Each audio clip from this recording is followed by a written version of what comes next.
Non sei se cualificar de sorpresa este resultado, máis que nada pola abultado no marcador, 0-3. Perdido o Compostela. En algún momento se agardaba a reacción do Boiro. Sí, iso tiña que chegar, evidentemente.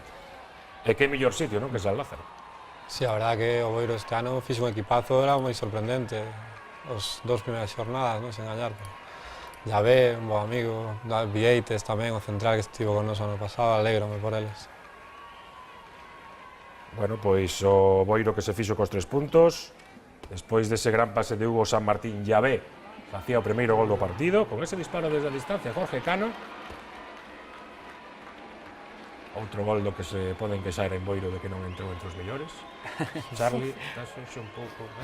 O gol de o Boiro que veíamos antes, o de Llavé, sí que entrou, Claro, está non de ías segundo. meter outro, non? Claro, que non está Gustavo Varela, sabes que son un mandado.